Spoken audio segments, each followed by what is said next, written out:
So, welcome to today. I'm Christine. I'm Liz. And we are Double D-Fense. We're an all-female New York Rangers podcast, bringing you fun conversation about our New York Rangers, the NHL and hockey, and so much more. Thank you for joining us.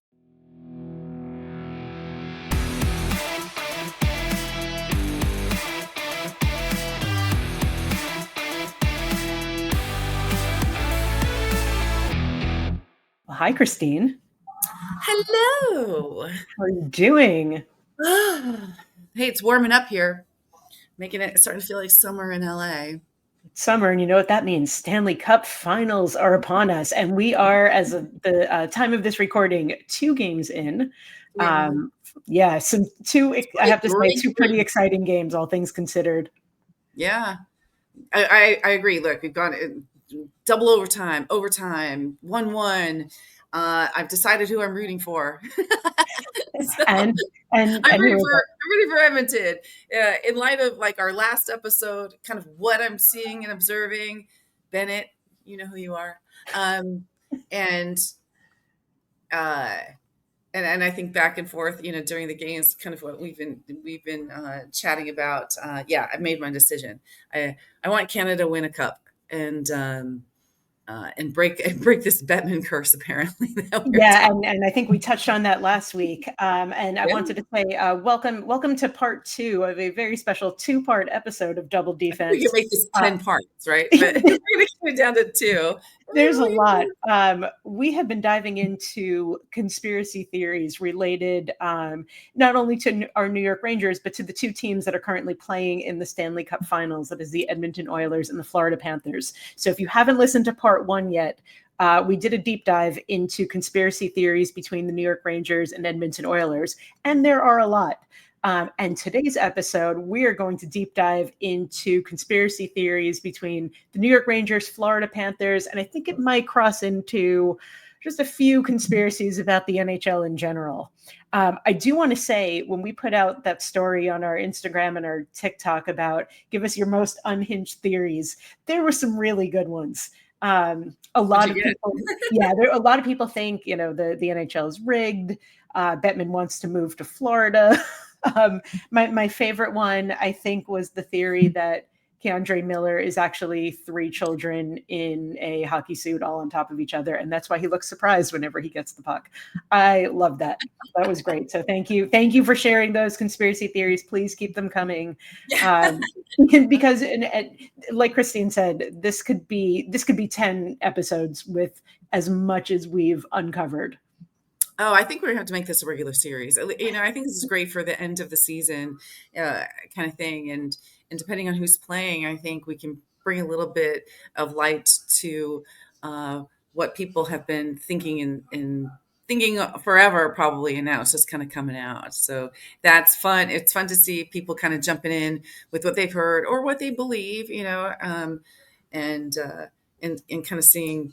I think it makes you look at the game in a little bit of a different light, too. So as we were kind of talking about that last time, and then watching these 2 games, have you kind of seen anything different or felt anything different? Like the refs and Bennett are having drinks after the game, And some of the calls or lack of calls on the ice seem pretty interesting. And honestly, just with these 2 teams, both games going to overtime already, it feels a little lucky for the NHL. I know they've been talking about how, the ratings haven't been super high because, Edmonton and Florida, they're not like, the major market teams, but they did get 2 exciting games. So, you never know who's pulling a couple of strings where they can behind the scenes.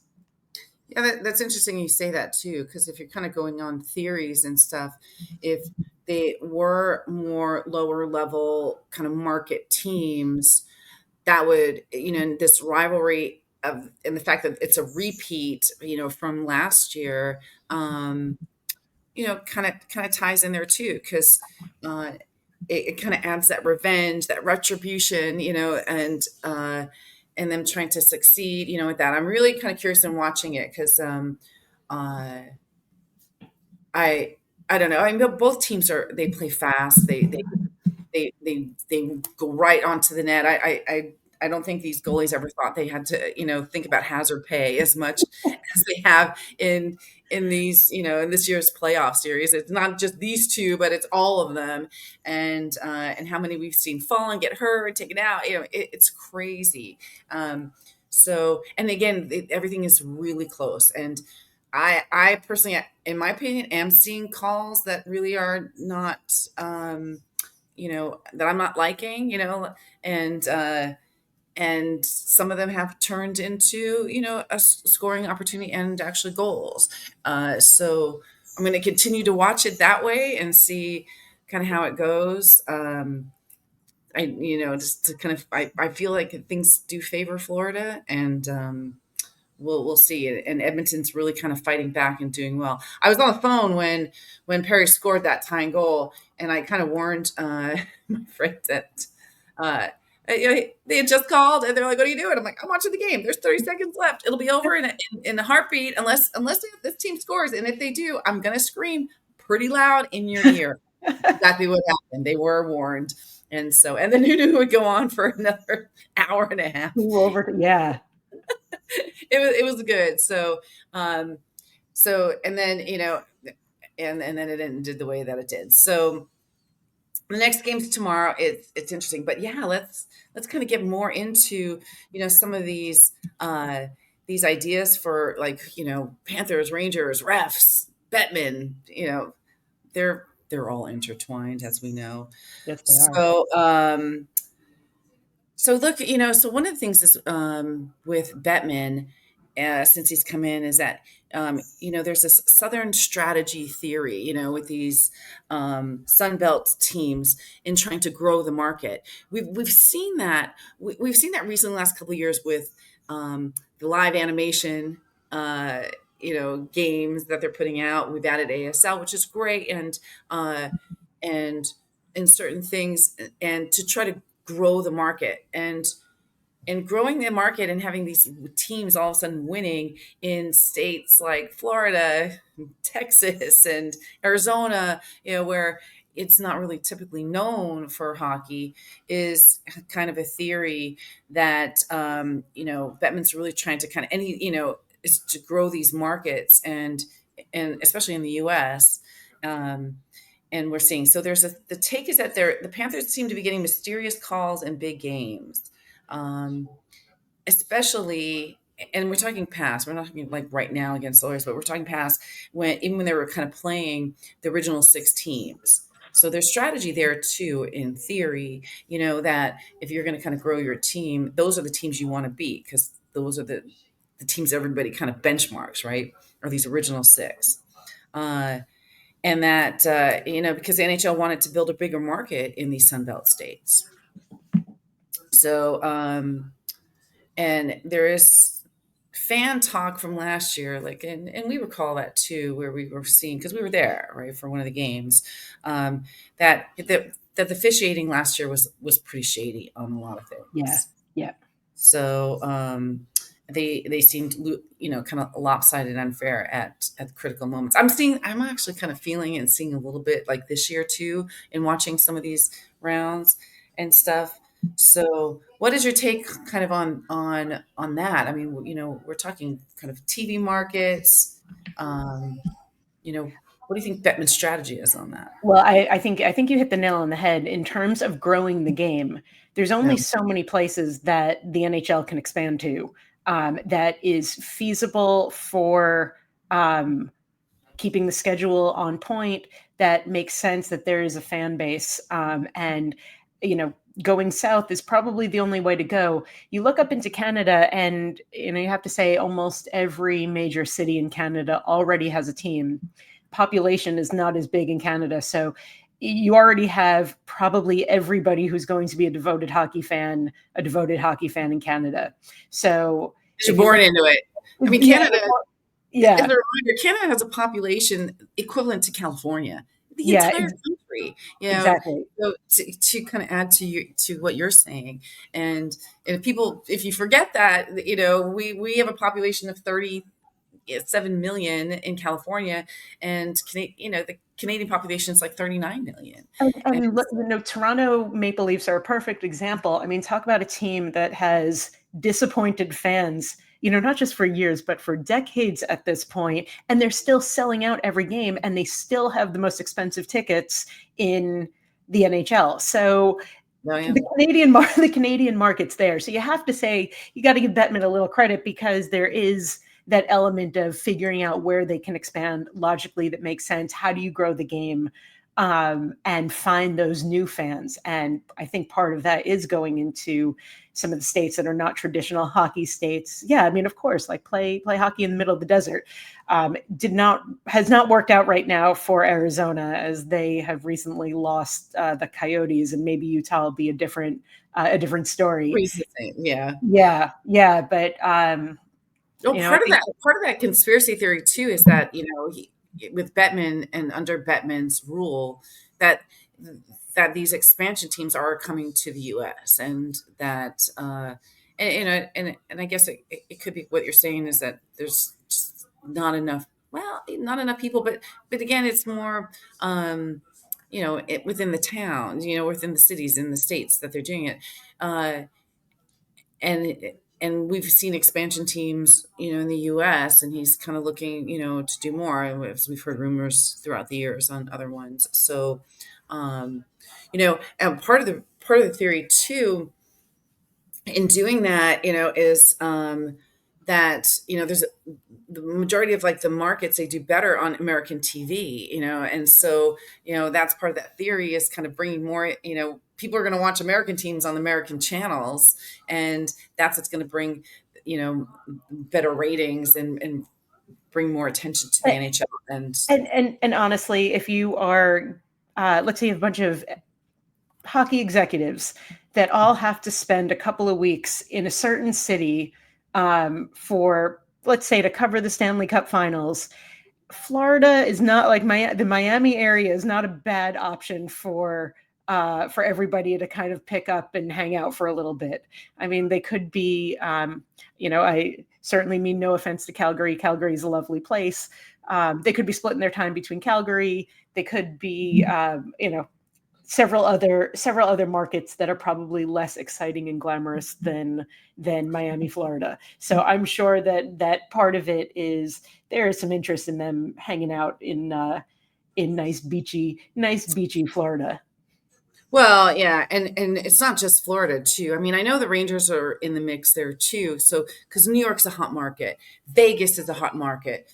Vegas, with all their their marketing and everything, still makes it hot. So and we've kind of seen that. So that's part of that Bettman theory in him guiding and trying to get these three kind of pillars, of entertainment and vacation, whatever, there's more to it, and kind of focusing on that and getting those ratings up by using these teams, these Sunbelt ones, and New York, and not even LA is as big, but LA could be in there too, but really Vegas. I mean, and we've seen it. And when you say those and you kind of look back, you're going to remember really key moments in the past few years involving each and every one of these three teams. Exactly. So that kind of definitely ties into that theory of, the market and in the broadcasting market, and kind of having it to grow there. The fastest game on ice just hit another gear. Welcome to the Stanley Cup playoffs, where legends are made and every shift could turn the tide. And now with DraftKings Sportsbook, an official sports betting partner of the NHL, you can take every slap shot, breakaway, and overtime thriller to the next level. Are you new to betting on the Stanley Cup playoffs? Well, you're in for an exciting time. Now's the time to do it. Get started. It is a breeze. Okay, fire up the DraftKings Sportsbook app, pick your team to win, look in on your wager, and then you're off to the races. It's fast, it's simple, and it puts you right in the middle of all the action. Right now, the Edmonton Oilers are the favorites to win the 2024-2025 Stanley Cup at minus 120 odds. The lines and odds are subject to change. Here's the kicker. New customers who bet just $5 will score $300 in bonus bets if their wager hits. That's right. Turn $5 into a playoff payout. Download the DraftKings Sportsbook app now and use promo code THPN. That's promo code THPN to unlock $300 in bonus bets when your $5 bet wins. Only at DraftKings Sportsbook, the crown is yours. Gambling problem? Call 1-800-GAMBLER. In New York, call 877-8-HOPE-NY or text HOPE-NY 467-369. In Connecticut, help is available for problem gambling. Call 888-78-97777 or visit ccpg.org. Please play responsibly. On behalf of Boot Hill Casino and Resort, Kansas, 21 plus age and eligibility varies by jurisdiction, void in Ontario. Bet must win to receive a reward. Bonus bets expire 168 hours after issuance. For additional terms and responsible gaming resources, see dkng.co/audio. Copyright 2025 NHL. Let's go on to so there's more there's more connection too with we're going to kind of go back to the Rangers thing, and it might tie in a little bit to what's happening now, because I think part of the theory too with the Rangers Panthers is does the league refs team protect certain Panther players? So I think last year they were talking more of a protection on Barkov, right? And that, he seemed untouchable. I think it's Bennett now a little bit because again, seeing a lot of things that he's doing and getting away with. And so what do you think about kind of that theory that sometimes these refs kind of turn a little blind eye to a particular player and they're kind of more protected within the league? I think that if you take any amount of time watching the refs and a certain player, you can see key moments. You can see key moments, whether or not it is part of a bigger strategy. This might be one conspiracy theory that I'm not sure how deep it goes. Because you never know what's transpired behind the scenes. You never know who was mouthing off to the ref while the cameras weren't on. Like, you don't know the full story. And even when you go to the game, there's so much happening on the ice that it's hard to see those moments. So I think it feels sometimes that there is protection for certain players.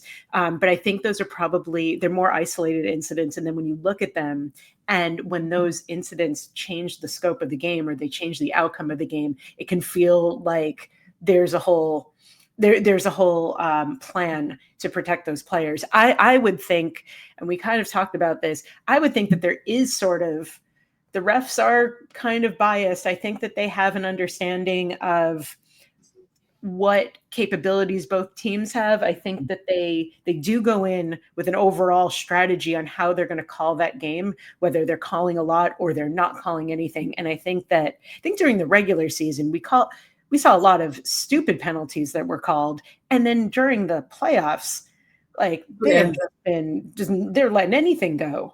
I know that.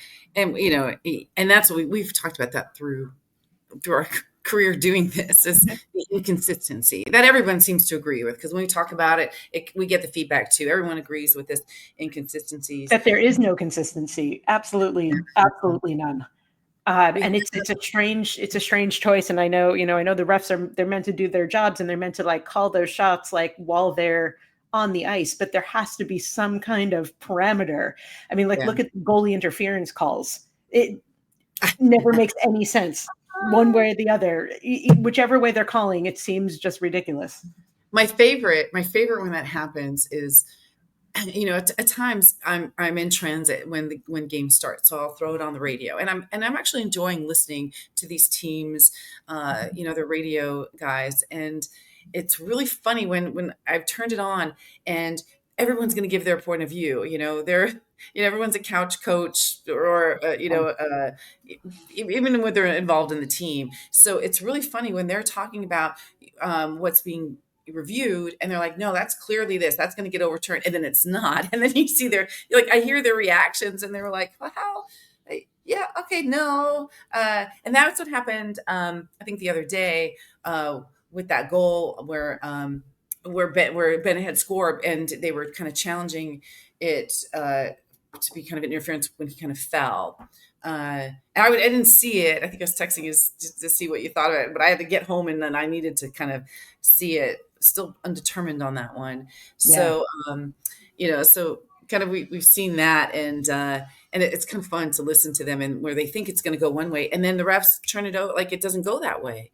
So, I mean, these guys have expertise in what they're seeing because they've been doing it so long, and that's where I find it to be most interesting when you're hearing these guys talk about it and have their own opinion, and the refs go the other way, and and that always leads me to question, that. Let's talk about the refs for a second. I know we're going to digress. We'll kind of bring it back with Bettman and the teams, but let's talk about the refs because everyone, the biggest chant I've heard this year has been "Ref, you suck." Yeah. Nonstop. Whenever they're chanting something, I'm like, what are they chanting? Oh, it's "Ref, you suck" again. So it was interesting when we were kind of looking at this. There was, again, there's theories with these refs, and let's bring up an example because it was new to you. In 2021, it's the Tim Peel incident. So he was a ref that was caught on a hot mic saying it wasn't much. This is his quote. It wasn't much, but I wanted to get a fucking penalty against Nashville early. So obviously it was something he wasn't planning on getting recorded saying, and so that right there is a kind of a clear indication that there's something was going on in their head for whatever the reason. To your earlier point, we don't know what goes on behind the scenes, whether, and there's no real context to this quote too. It's just words. He could have been saying it in a funny way, but regardless, he was caught. The interesting thing about that, and we were talking about this with Matthew at one point, because I think the European League now interviews the refs after games to make them more accountable for things, and that's a great move. And not just for them kind of backing their calls, but helping to have people understand things too. And I think it would help the situation. For us, refs aren't accountable for anything. We have very low transparency, compared to any other league. Well, and you look at other sports. I mean, if you watch like soccer, and we've watched some rugby, there is a fair amount of the refs taking time to explain to usually the captain of the team why they made a certain call. And I like that because as a fan, like I want to learn more. I want to learn more about what it is that they saw on the ice. They never, and maybe it's just in an effort to keep the game going fast, but I would love to see them implement a little bit more of that. And then, half the time when the ref makes a controversial call and he skates over to the bench and the coach is like screaming at him, you never hear what it is that they're saying. And to me, like, mic up the ref, like let's hear him defend himself to like a screaming coach. I think that'd be great. That would happen, but whoever is mic'd up needs to get a little closer to those arguments. Like get mic'd up. Yeah. So there, as we know, there's no, after game or post game, immediate availability to any of the rest. They sneak out quietly, go on with their lives while everyone's like, what just happened? We know that like, aside from the few rules that can be challenged, most of them aren't. And even when and the one thing I have to say is with the replays, we have seen some overturning of that because they can't lie. Like they can't look at it and actually do it when it's played in front of the whole arena. And that's the reason. But it's few and far between, so they have, again, they're not accountable and here's the other thing. They rarely admit that they made mistakes. Do they ever admit that they ever rarely can mean maybe what we don't know.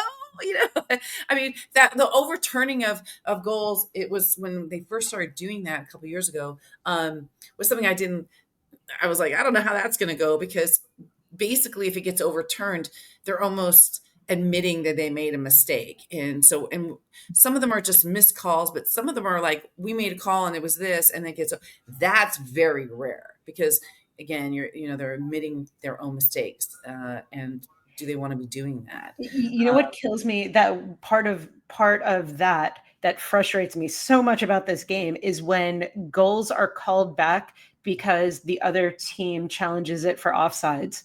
And if the ref didn't see it, why did the ref not stop play? I don't think that those goals should be overturned on an on offsides call if the ref missed it. That I think is on. I think it's on the. I think it should be on the ref. Like I don't know. The ref should have like a score. He should be docked a point every time he misses that because that really disrupts the flow of the game. It could potentially change the outcome because he's not doing his job. Well, we need to do a whole episode on that one because we've talked about, and we won't go into it too much because we really should make it more detailed, of the timing of these things too, because there's been a few like challenges that have gone way, like we're talking minutes after the play. Yeah, like a half hour later, you're like, what's going on here? Like, what happened here? And so there's that too.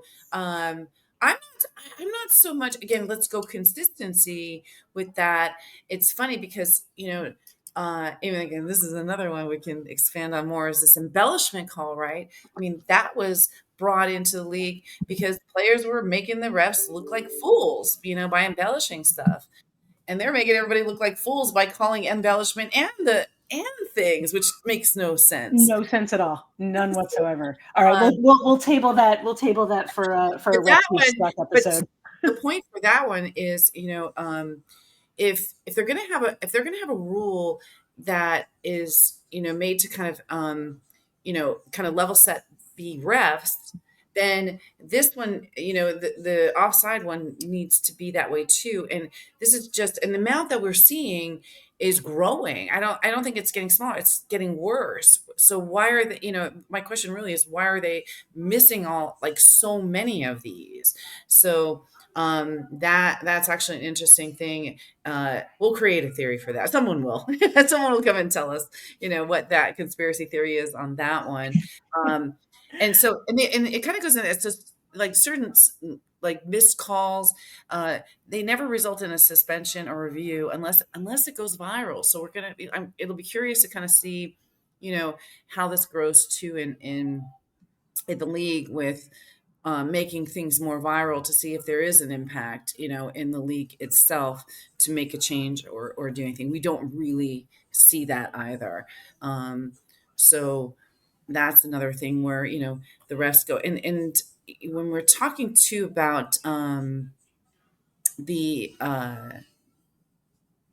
refs and like, oh yeah, in the way they do things. So there's kind of a, there's this conspiracy that this is getting to be more and more scripted as time goes on, so it's more like a WWE episode as opposed to maybe this true natural kind of animalistic sport that we really want.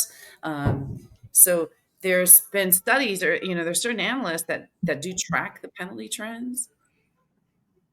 And, and I kind of agree with it. It's like if a team gets a power play, it's almost always, not always, so don't come back at us because we know, but you'll see, there's, a tit for tat kind of a thing, the other team's going to get a break too to kind of even it out. And I've seen that in games where, it's something strong and then it's a weak call to even it out, so we've definitely seen that and been vocal about that. And that there's bias against momentum. And so it's like if one team gets a power play, the other one is always to get one. And if they're, if it was biased against momentum, not against rule violations. So again, it is stopping the momentum, and we've definitely been seeing that this year a lot. Where when they're on the roll, like when they're on the roll, then they're getting caught. Everything stops, and they have to reset everything. This kind of theory, or if this is what they're doing, it really disproportionately kind of hurts aggressive and dominant teams, and now we got two of these going after each other. And when they're going full force on everything and then they have to stop and regroup, it does kind of hinder the whole momentum of the game in the series, with stuff. So but in the long term, some of these teams, Bruins, Oilers, Panthers, but not the Panthers because they're the favorites. It does kind of hurt them in the long run and with maybe points and wins throughout the season, as we kind of see. So it seems like there's more of a strategy to kind of, script the calls and instead of like kind of just letting them naturally kind of occur and when they want to let things go versus when they want to call it. Definitely. So there's that too. So we're going to keep an eye on the refs, and I definitely chime in at home by myself when I do not agree with the call as well. Yeah. So we'll see, about that. So what other things like, with Batman and these kind of teams we have, how about like, we were just talking about this before too, and I think it's come up. I forget where it came up because that's what we're talking about is, the Sun Belt states and Canada, like we're talking pay, we're talking taxes, currency rate things where teams benefit, where the locations, benefit.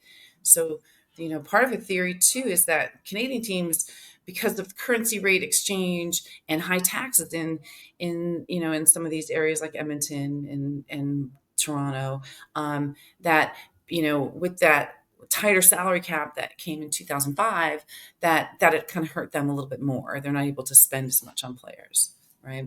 Yeah, And and they'll attract, less players. I mean, hey, look, is it as sexy living in Utah as it is Miami? I mean, I guess it depends. Is it as sexy living in Minnesota as it is Vegas?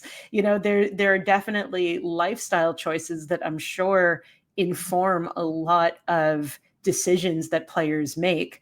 I mean, the Rangers are lucky because I think there's so much nostalgia for the team. There's so many players who've grown up wanting to be a New York Ranger. That's quite exciting.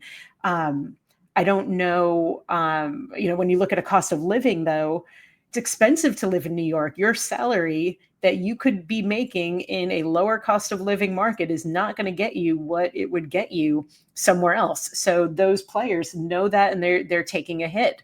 You kind of feel bad for the Devils because they get all the expense of living in the tri-state area and none of the accolades because they're Devils. right. Yes. And as we're learning too with these other, because again, we kind of started talking about the growth and the attention more on these Sunbelt states, but let's not forget too that there's several states where there's no state taxes too. So again, on a monetary level, will benefit states like Texas, Vegas, Vegas, and Florida. Yeah. And there's more than one team in Florida. We're talking more than just the Panthers. So, that's and look at Tampa Bay. I mean, they've had a legacy. They've had a great run over the last couple of years in terms of success. So, I mean, there's either something in the water or something in the tax breaks. It's one or the other. that's that's kind of crazy when you kind of start thinking about that. So we're going to keep an eye on that one too. That one I kind of like, and we're, again, we'll kind of touch base because our next talk will be more about the draft. And as we're going to see that, because Liz and I are going to be at the draft, so we'll prompt you guys up to see if you have any questions for us to kind of, relay as we're kind of going through that too. So, I'd love for Bettman to be there. I have a few questions for him. More than a few. More than a few. So we have salary cap, and what else? What else do you have? I mean, just in terms of Bettman, I think my first question is going to be, do you hate Canada so much, and why? Why? Like, this country has brought you this sport. And poor Canada has been cupless since 1993, which coincidentally is the year that Bettman became the commissioner of the NHL. So I'm with you, Christine, in terms of rooting for a team. I got to go with Edmonton because I feel like Canada needs something. They couldn't Right. pull off PWHL. They just can't. They need a championship. Well, yeah, they had a repeat win in the PWHL too, right? And came close. Look, a little bit more detail on that.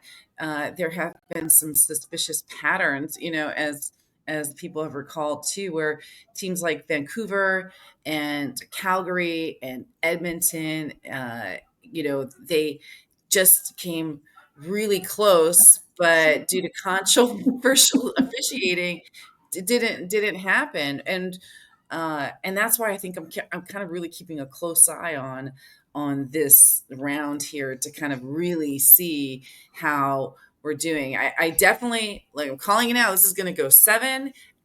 Every game might end up in overtime. So I mean, the which fact is that great, that which period is great score for was the 17 NHL. seconds to go. I mean, when they, I did my usual when they pulled the goalie. I'm like, oh, that's not a good thing, and then it worked for them. So it's like, so we're seeing that. And another, don't forget, the other team who kind of the refs hate most, in Canada are the Leafs, and so. One of their patterns too is the Leaf fans point to, brutal playoff officiating, bad seating, too, as signs of, systemic disadvantages. That's kind of interesting. That one will take a whole nother thing. When we're talking seating, no one really plays to lose, but how manipulative can they be when they know, and we've kind of see that where, if they can play for the first spot, but then they're going to play this team, which they don't really play well against, versus letting someone else, their strategy versus conspiracy in that too. So I guess Maple Leaf fans feel that they've been kind of the brunt of some of these manipulations, and hence maybe the reason why they're not fulfilling their dream after so many years.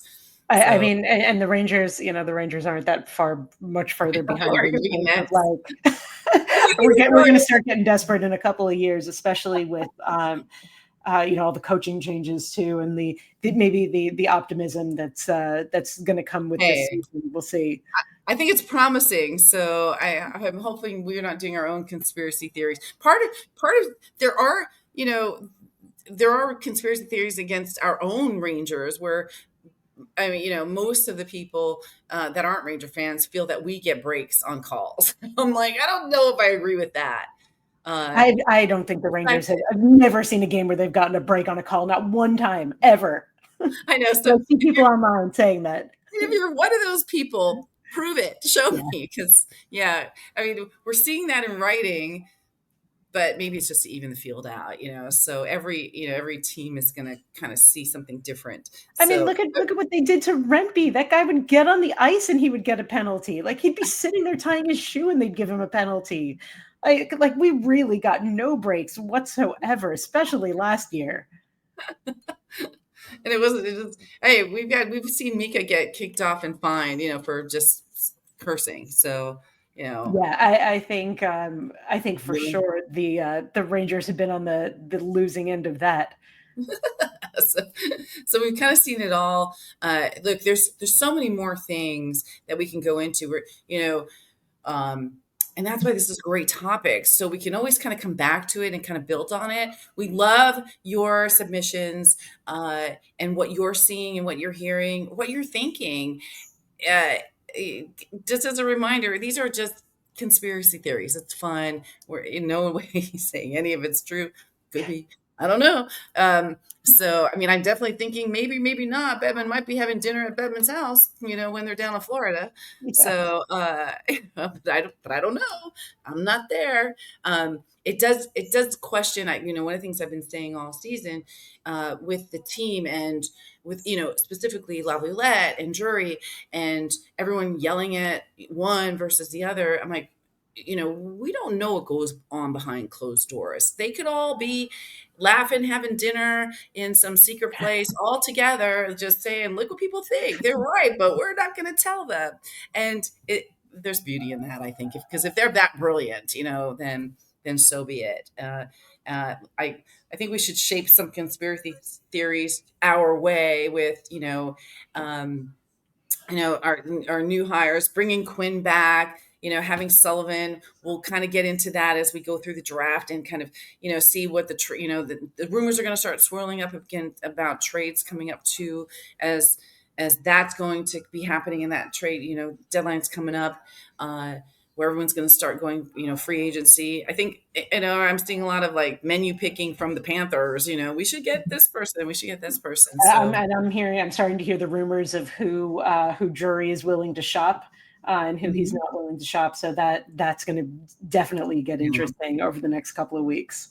So we'll definitely have to grow on this. This is definitely it's a fun topic. So we want to hear more from people who are listening to us and following us, because those are great. I mean, somehow I feel we should make a little cartoon of this Keandre Miller theory. There has to be a graphic. There has to be something, because that was funny. Do that. Yeah, it was very funny. And we'll do that because there's more. Like, some of the other topics are travel, in how, I mean, I always think those Ranger fans get really a terrible schedule. So many back-to-back games. But, some of these theories kind of lead more to Canadian teams being really screwed by travel. I kind of think a little bit of it in this series. We're getting the 3 days break, they get the whole weekend. I could have used something to do today, like we're doing this, which is great. But I'm like, these breaks are crazy. But look, they're going to go into Florida refreshed. Yeah. Yep. In front of the Florida crowd. And, and we know that crowd gives momentum. I think there's also a lot of jealousy. There should be jealousy. Because one thing I do, and I've kind of mentioned it, I don't know if I mentioned it on the show, is like, the one thing I've loved about the Canadian teams, whether I like the team or not, is the fan base is 150,000% in on everything. They like, if you see someone in a suit, they have an Oilers hat on. They are wearing something, and 90%, probably more, 90, or more, are in their gear, and they're crowding the grounds outside and representing it. We do not see that anywhere in the United States. And yet we're seeing it in every single arena in Canada. Yeah. And it's an all year round thing. It's not even just for a Stanley Cup run. Like this is part of day-to-day life, which is great. There's a thing going around where there's a golf tournament and there's somebody going around seeing how many jerseys they can spot, in the crowd in the golf tournament. And there's a lot. So you're right. It's year-round attire. It's everywhere. They represent their teams well. And I actually love that fan spirit that we see. And that's one of the reasons why I love, going to Madison Square Garden too, is not so much the attire, because there's a lot of suits and different people, but yet they all are unique and kind of in unison in getting in the chance, and it kind of gives you chills. And when you're there for the first time, and we brought people there for the first time, it's fun to see their reaction. And I think that's really more the highest level, in all the arenas. And it's growing, and that's what you kind of want to see. But nothing beats the Canadian energy and camaraderie and dedication from the fans, to their teams. And so that's been really fun to watch. And I think Batman's a little jealous, and so I think that kind of plays into it too. So we've got to kind of see how this goes out. And like my money's on Edmonton all the way. I think maybe Batman, if you're watching, you're listening, show a little mercy. It'll up your ratings, to give Canada that break after all these years, and maybe it'll put you back in a likable frame of with everybody across the board. Exactly. Until the next controversy happens next year, we'll make it happen. But give everybody a break and kind of even out like the playing field there. So we got a couple more games. I'm expecting it to go 7. It's gonna be really exciting. They're in Florida Monday and Wednesday, or Monday, Wednesday, or Monday and Thursday. I think it's Monday and Thursday. So so they'll get like some nice little breaks there in Florida. Then they'll head back to Edmonton. And kind of close out. Just I'm posting it. There's just a lot of record-breaking things. Bobrovsky just in 2 games is the first goalie to stop 40 plus shots in first 2 games in the Stanley Cup playoffs. So we're gonna continue to see more records, franchise record and probably Stanley Cup playoff records being broken with these two teams in the next couple games. And, and we'll just, and then the rumors are starting to, to swirl and fly around. So enjoy those, that will add to a lot of our conspiracy theories. I think right now everyone's screaming to sign Cooley, and I don't know what they're waiting for, and to trade Miller. I don't know what they're waiting for. And so we're going to see how this all plays out. It'll keep us busy through the summer, and we're definitely kind of looking forward to that. Yeah, and keep tuning into Double Defense. We have some very fun episodes planned over the course of the next couple of weeks. Thanks, everybody. Have a great day. Go Oilers!